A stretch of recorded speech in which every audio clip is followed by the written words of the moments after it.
You covered me up. That's what you did. See, I see how it is. My mistake. It was my mistake. You guys gotta remember, they're working within the bounds of a ancient ass engine, so being able to upgrade anything like this is big. Yeah. All right. So here is these updates, right? And I guess we could maybe skim through it briefly. So obviously, love the artwork, by the way. Yeah, artwork, I'm always all for that. So here's what they said, right? We can kind of just go in. Hi everyone, I'm Ruby Buyer, and you may already know me as the host of Guild Chat and other Guild Wars 2 live streams. That's the most visible part of what I do, but as a member of the community team, I swap job attunements regularly behind the scenes. The rest of the community team and I have been working with the development team to improve our ongoing communication with all of you.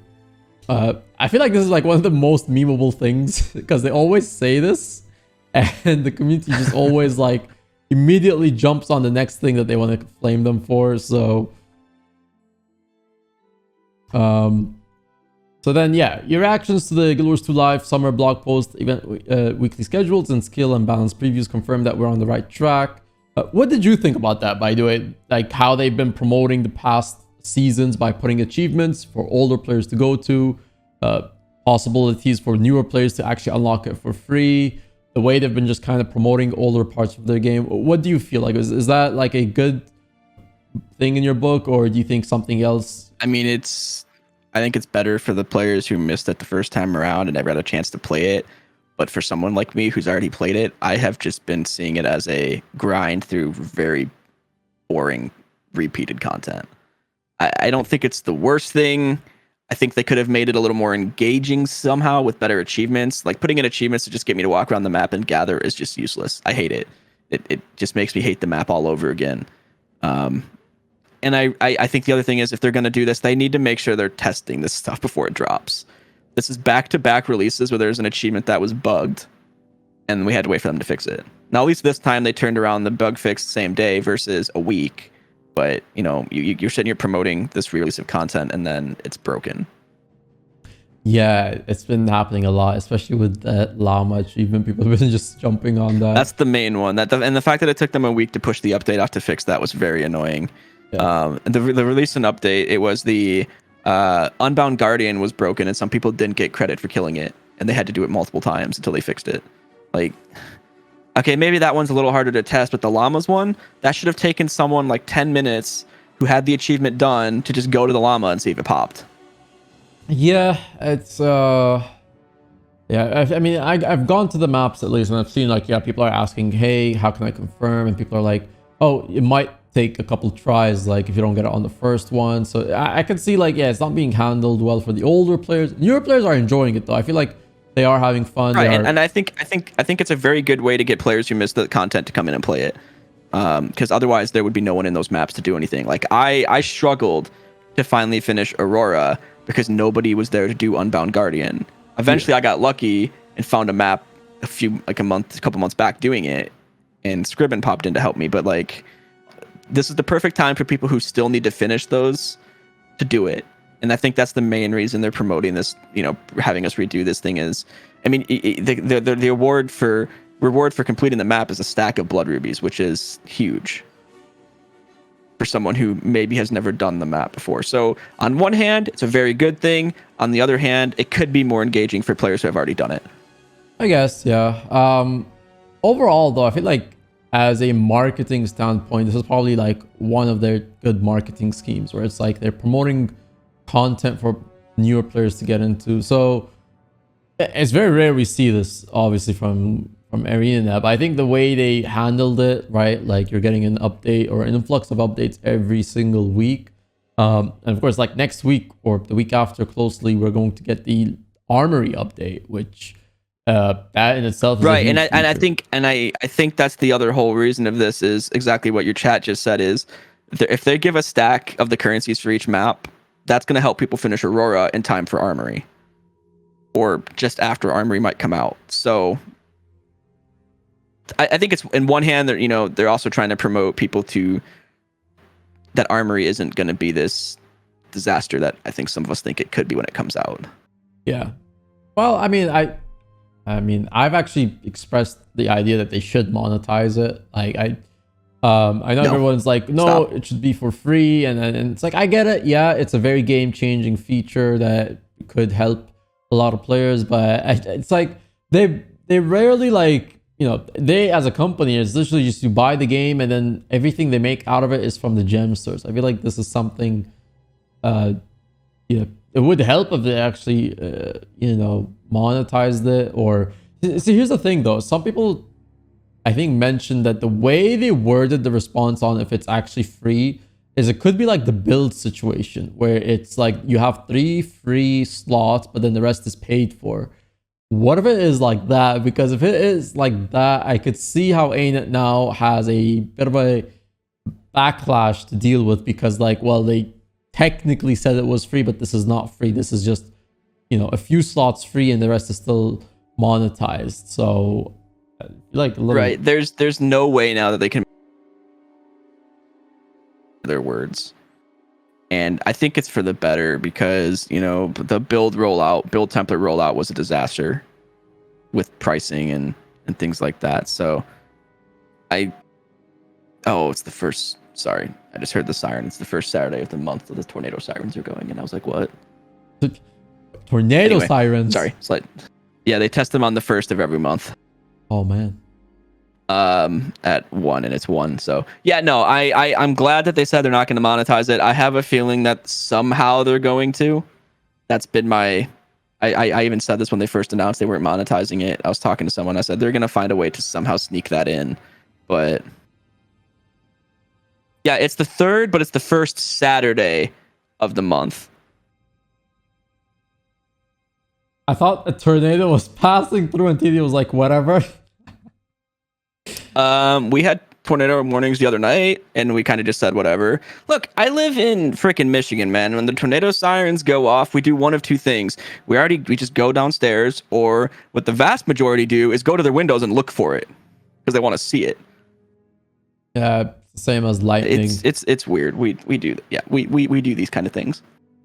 You see, in over here in UAE, we never get any storms. So when we actually get rain and not even tornadoes, if we get rain and lightning, we're like, oh wow, this is unprecedented. We this must be a special day today, right? Like, because it's basically 100 plus if a degrees tornado every day. If a tornado does come through right now, I'm in the basement. I'm fine.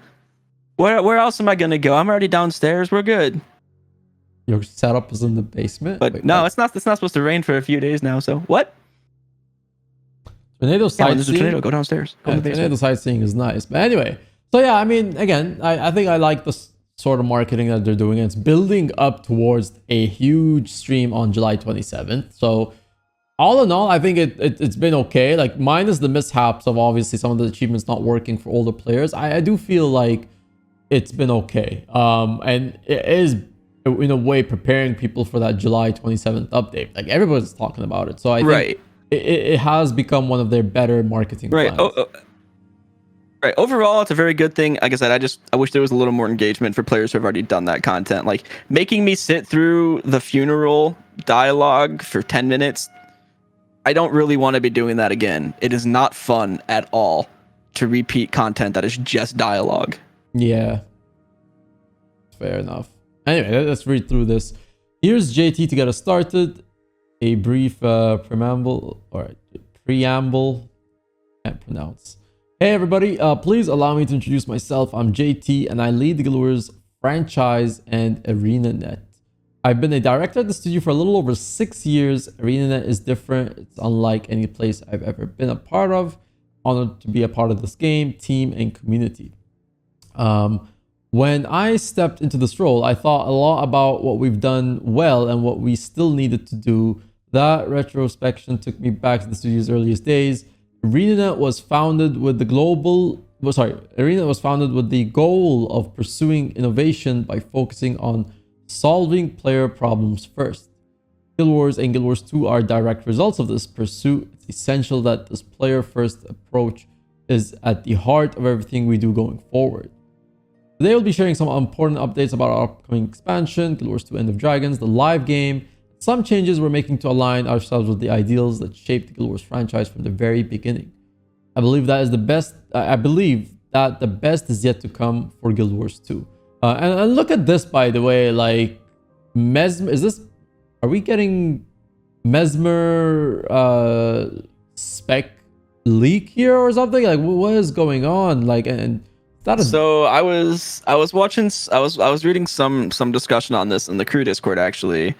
And I saw some people going both ways. One is that the image looks very similar to some assassin thing from GW, but I don't think that's a dagger that's being held there. Is it a spear? Because it extends past the hand a bit. I think it's either I don't know what they're holding, but it's not a dagger. Someone messaged me. I think someone messaged me Mesmer dagger, but the weapon extends past the hand. It's too big to be a dagger. I think it's just a teaser, but I guess we'll find out eventually. Very interesting teaser. Yeah, I don't know, but like it's somewhat of a leak. I will have to see. Would I be Mesmer that can manifest dagger? Yeah, I've seen people say spear. Some people say dagger.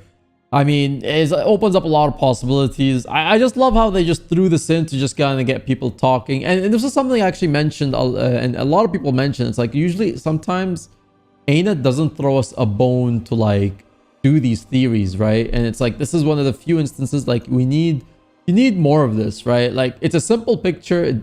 It doesn't say much, but allows you to actually like, okay, is that a dagger? Is that a spear?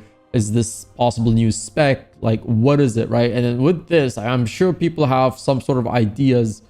This could be like, I don't know, some additional mantra or something. So it's like tiny details like this, even if it's not much, but just giving us something to like kind of bite into. This is what like you want to see more of. So yeah, very subtle, very nice leak. These are the kind of teasers I'm good with. Don't give me a full-blown leak. Just give me stuff like this and I'll be happy. I'd like to go in not knowing anything about the expansion other than what we saw on like the trailer and things like that. Yeah. All right, let's continue here. And then when we go here, all right, Guild Wars 2 End of Dragons. As expansion development has progressed in the real world challenges of the past year, and they have changed the way we live and work, it's become clear that we need a little bit more time to deliver our creative vision for Kanta. As a result, we're delaying the release of Guild Wars 2 End of Dragons from late 2021 to early 2022. And this news here is what I feel like people, well, I'm not calling out everybody, but some people feel like this is a kick in the gut. And I'm like, yeah, I guess it will suck a little bit. We're not getting it this year, but I think this is honestly a necessary thing. This is really good on them for delaying it from this year to next year because they understand it's not going to be to the standard that they would want it to be. So I'm all for this. Yep. I'm completely okay with the delay. Yeah, exactly. I see people in chat obviously. Oh yeah, I see some people in chat actually voicing the same opinion. I'm okay with the OD delay. I'm surprised they announced it now rather than in December. Yeah, definitely, right? That's really part of the communication, right? Letting us know ahead. Because I feel like if it got into like August or October or like let's just say even August, I feel like people might have been a little bit more iffy. Like, oh, it was expected to be released within the next 3 months, and now it's so I think good for them to delay it. And honestly, think about it, right? Like, how many games are releasing this year? You got New World, you got Final Fantasy's going with their own expansion, like you got updates and beta tests on other games. Like, there's just so much happening in the game industry, at least in our genre, MMO, this year. And I feel like everything's getting jumbled up. People are talking about like 3-4 games that they're going to try this year. But if Guild Wars 2 comes out, it will be like just another one of the bunch. So, you know, I don't know. I think delaying it till 2022 puts Guild Wars 2 alone. It's in its own league. It's not mixed up with 5 other games. Here's a good question for you. Ready? Okay. This is from Colin. Do we get a mini Kunavang if we buy the deluxe edition of EOD? We better. Mini Kunavang. Ooh. Give me another Kunavang, goddammit.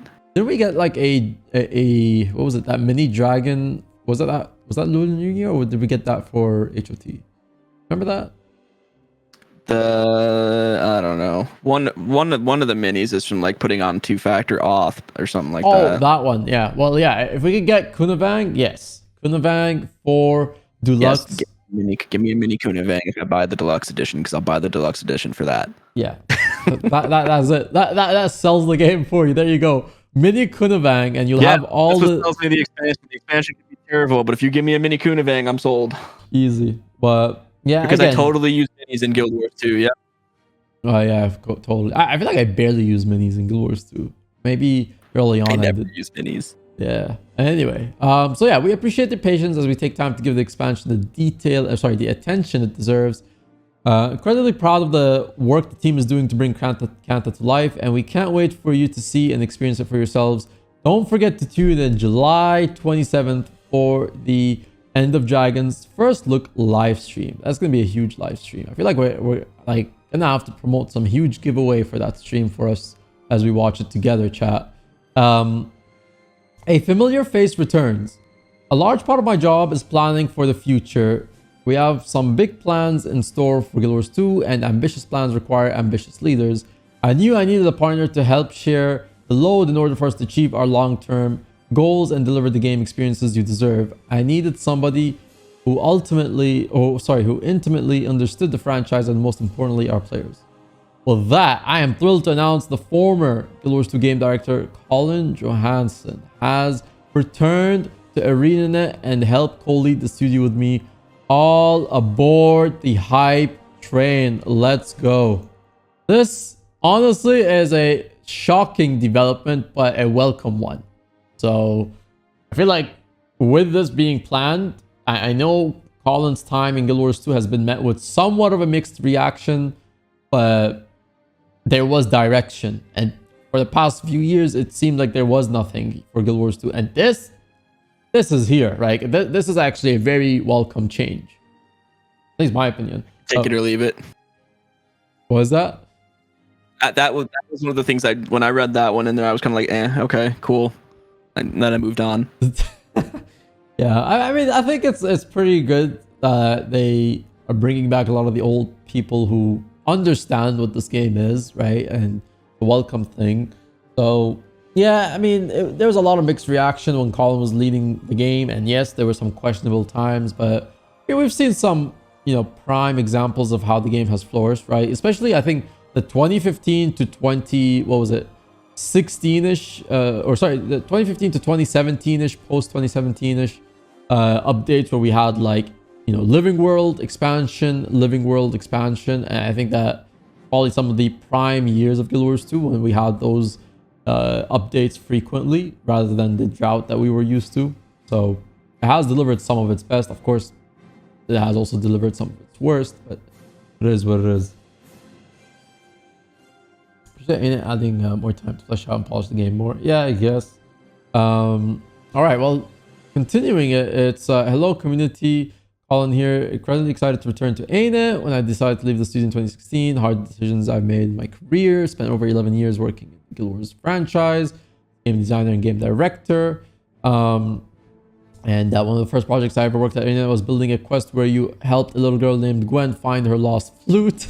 And the last project was leading the team through. I remember that one. Yeah, I mean, well, I don't know if anyone remembers the quest for Gwen's flute, but it was literally, her flute was like 100 yards or something away, or meters, and you just picked it up and gave it back to her, and it was broken anyway.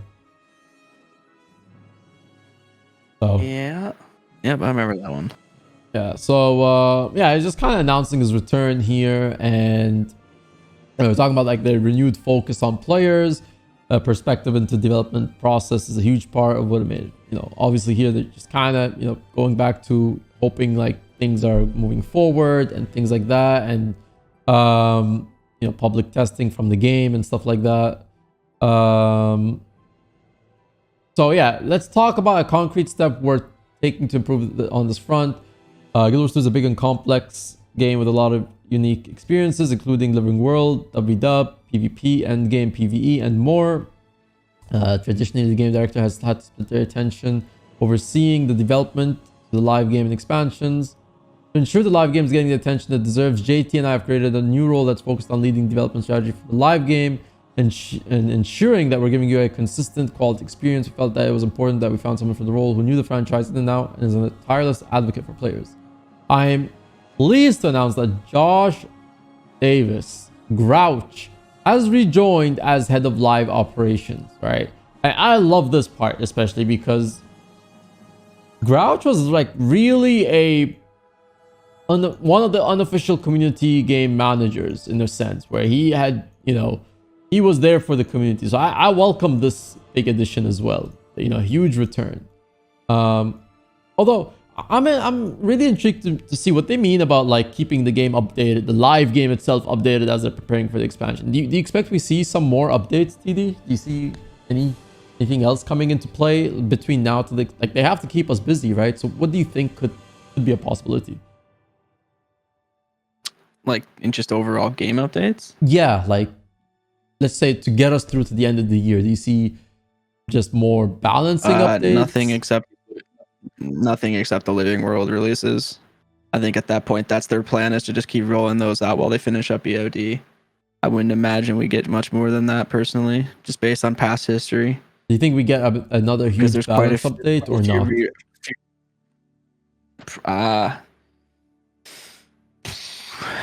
I would say only if something turns out to be extremely, extremely, extremely broken, but I feel like they would have already addressed it. No, I imagine at this point we just get the whatever's already planned for the year, so the Living World releases and then any festivals that happen every year.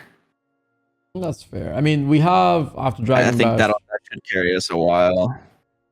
We got 4 wins. We got 4 wins. We got Halloween. We got Winter's Day. Those are for sure. We're probably gonna get a Fractal Rush because they did one last year. So unless they do something, they read more. You see what's coming. Okay. Yeah, they're upcoming, but I also take everything they say from this point on as a grain of salt. All right. Well, it says here, do it live. So. I feel like I read this, but maybe because I read it quickly, I glossed over it. All right. So Grouch here, reporting for duty. Bridging the gap between the players and developers is a passion of mine, and it's part of why and how I got into the industry to begin with. JT and Colin asked me if I'd be interested in rejoining the studio to help recenter our development efforts on players. I couldn't possibly say no. I'm stoked to partner with such a talented team of developers to write the next chapter in the Guild Wars 2 story. It's been an eventful couple of months for the live team, starting with the summer 2021 live blog post we published back in April.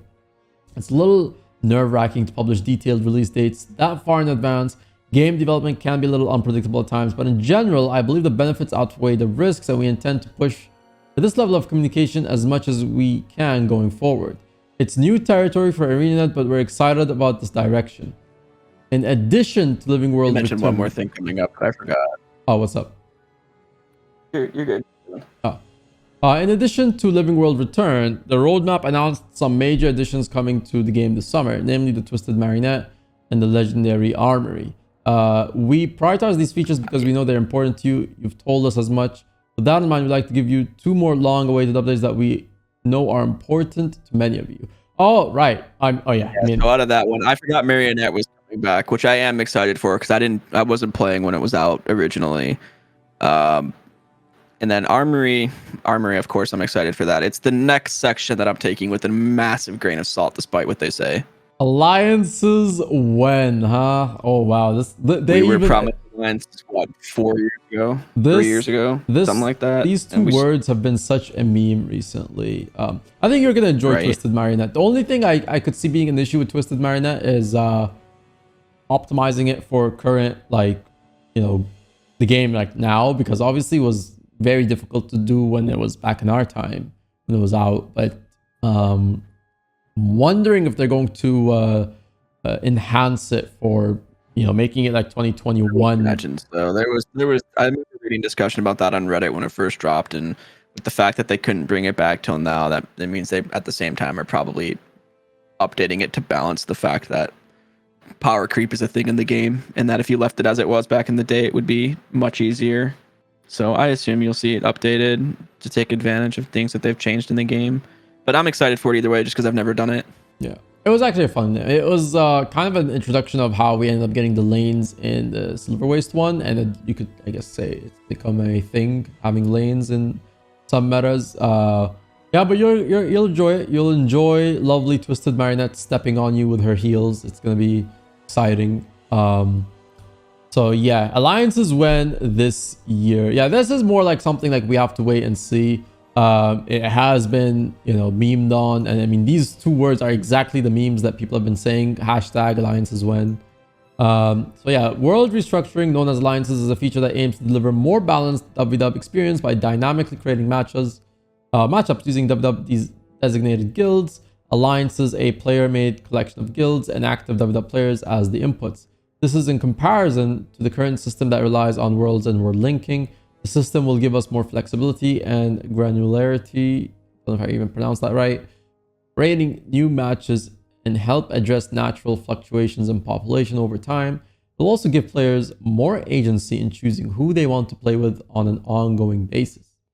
So, restructuring is a big change to WW, and we want to get it right. We've read a lot of your feedback on the system, thousands of posts over the years. It's clear that there isn't total consensus on how the feature should work, and that's okay. It's a big fundamental change to how the mode works, and that can be daunting. In the past, we've sometimes made the mistake of releasing the final version of a feature and finding that it didn't quite meet your expectations, meaning that we wasted time and resources. To avoid this, we're going to do things a little differently this time to make sure your voice can help inform development of world restructuring. So the features will be released in a multi-phase beta. What this means is that we'll release a part of the world restructuring system, test it with you in the live game, gather your feedback, and then iterate on it for a future release. The feature components will be functional, but not fully polished, meaning we can more easily react to your feedback without having to rewrite a bunch of codes. Once we've worked with you to lock down the design and implementation, we'll polish it up and take it out of beta. We'll be back in August to share an overview of how world restructuring works and the timing of the first beta events. Our communication regarding this feature over the last few years missed the mark. In the past, development priorities shifted away from WW. Unfortunately, both world restructuring and our players suffered as a result. Our new leadership team used WW as a cornerstone of mode of Guild Wars 2 and will be a focus of ours going forward. I like how you nodded your head. That's where I take everything with a grain of salt. Yeah.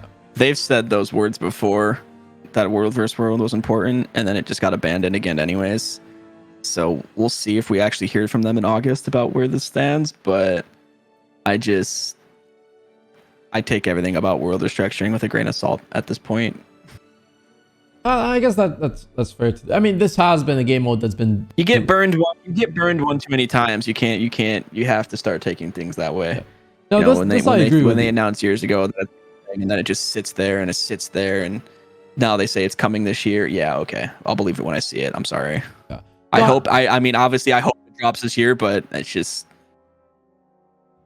Yeah, I know. I agree with you in the sense this is something that. This feature specifically, you have to see it when you believe it, because it was told to come out later. Like, I mean, they announced it and then they said to keep us updated. Then we had like 2 more updates and then it just kind of went quiet. So I do agree with you on that sense. And some people were even like, even debating. I remember even on other podcasts were like, don't be surprised if the whole thing just gets scrapped, alliances.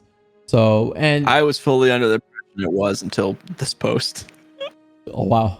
You were just because it had been so long since we'd heard about it. Yep.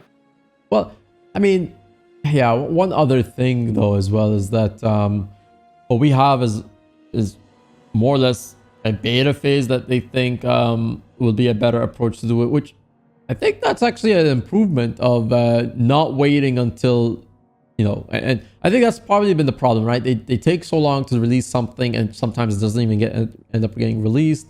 I feel like this beta thing, to update it to where they can fine tune it, will serve them better until the system works better. But I think one thing people need to keep in mind: alliances might not balance world versus world, right? World versus world would make maybe a nice breath of life into WW, and I think it could be a cool feature.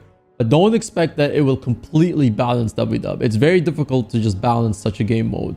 So it might help, but don't be surprised if the game mode is still not balanced. And I think that's what people need to keep in mind. No matter how perfect, it's just the game mode itself is not easy to balance. Yeah, it'll be interesting. And like I said, if it drops and it actually comes out this year in some capacity, whether it's, you know, they get through these betas or if it's just the first beta, whatever, just to see something that shows that they're actually working on it will be a huge step forward.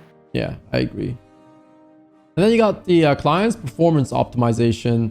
Yeah, we've heard you loud and clear. Guild Wars 2 needs better frame rates. We agree. We're actively working on upgrading our engine to DirectX 11, and we expect to be able to roll it out in an opt-in beta later this year. An important note is that the upgrade to DX11 itself isn't a magical fix for frame rates on its own. Some players may not notice a difference at all. However, upgrading to DX11 opens a lot of doors for improving performance, CPU multi-threading, for instance. It also paves the way for potential graphic upgrades down the road. We're investing in our infrastructure engine and graphics because we're looking to the future. This is a long-term effort, and this, to me, is probably one of the bigger changes. Like, for a while, everyone's been asking for such a thing, and I even mentioned that I think multiple podcasts where I'd be like, if Arenanet takes the time to just upgrade the engine, like, it would do a long way for them in the long term. So, and I mean, of course, this has also been something that people have been asking for the last 4 years. So this engine upgrade is big. This is a big plus.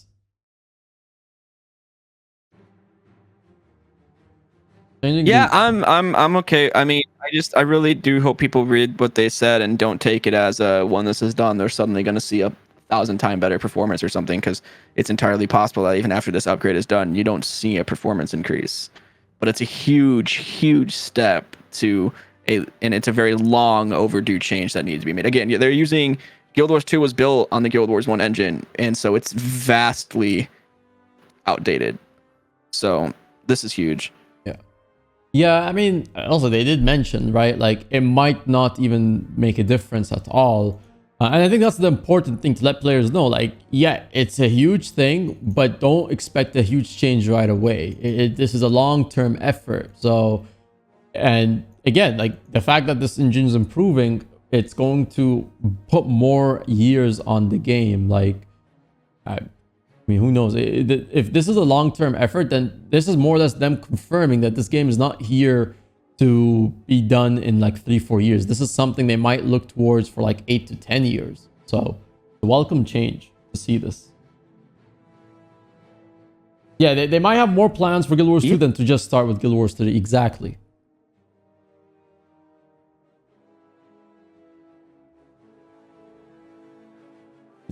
What do you think of the screenshot? Look at that. Look at all those smiles, man. Right? Oh, and then look at this beautiful picture. Isn't this Shing J Monastery? Oh, that's beautiful. Oh, that's true. 3 from top right looks dead inside. What tree? Third person from the right on the top row. In the picture of all of them.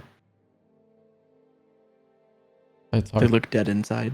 I don't know, but I mean, this is cool to see actually. Looks like they're gonna make this a huge map, like a little too huge, don't you think? How big is this? I'm just excited to go back and see what it looks like. Yeah, I wasn't real impressed with POF overall, bringing me back to Alona. Yeah. So, Again, July 27th, we'll see more of this information, so we can't wait to see it. But yeah, I mean, again, overall, it's going to be an exciting thing, and I can't wait for it.